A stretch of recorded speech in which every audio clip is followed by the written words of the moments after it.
Damn, it'd be hard to talk with this loud ass music, but look, let me tell you for real. The hardest thing you're saying when I separated from the Army to get my money back up? To be honest, applying for jobs, figuring out what job was actually gonna be good enough for me and value what I knew on the military side of things. I was an infantry guy, so I'm used to shooting, moving, communicating, and killing, you know what I mean? So I felt like every job that I've ever been to, it's kind of like you get into that phase of like the civilian life doesn't understand what you do or what you've done. So they're not gonna value me for my accolades that I earned in the military. And for that reason, it's gonna make my pay lower. So I'm not gonna get the pay that I feel like that I deserve. I feel like I deserve, you know, the ultimate, the maximum amount. Like I should be making more than this guy and this guy because I'm better than them. Not trying to toot my own horn, but in the fact of like I'm on time, I wake up early, I'm organized, I'm structured. I make sure everything is in line. I look out for the team like as if I used to do my soldiers, right? Like I look out for everybody I help the boss out, not on no brown nose shit, but on some shit that's like, I help everything move more efficiently and more effectively, right? But in the job force, the job field, they don't understand that side of things. They don't really understand on like the true value that you learned and how valuable of an asset you are coming from the military structure lifestyle into civilian life. So that's when I said, you know, I'm not depending on a 9-to-5 anymore. I'm not depending on a job. At no point am I gonna let somebody else be over me and telling me what to do and deciding on how much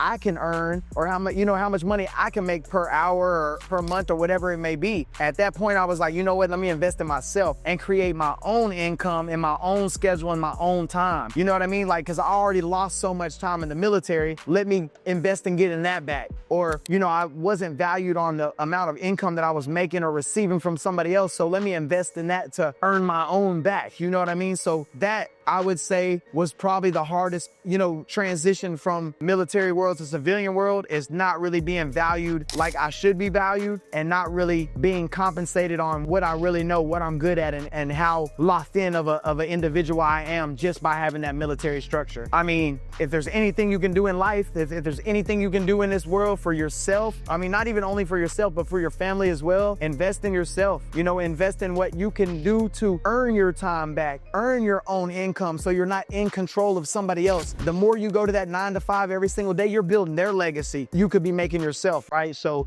yeah, I want you to understand that side of things. And, you know, obviously this is value, this is game, this is tips and tricks for anybody who needs it. Active duty military veterans, you know, anybody who is experiencing that type of struggle to where they don't feel value, they don't feel as if they have enough time for what they want to do in life, or they don't feel like they're being compensated or making enough money to sustain in this market. This channel's for you. Like, subscribe, and comment below, and we'll definitely keep in touch. Follow Let's Go Hustle for more. Let's go.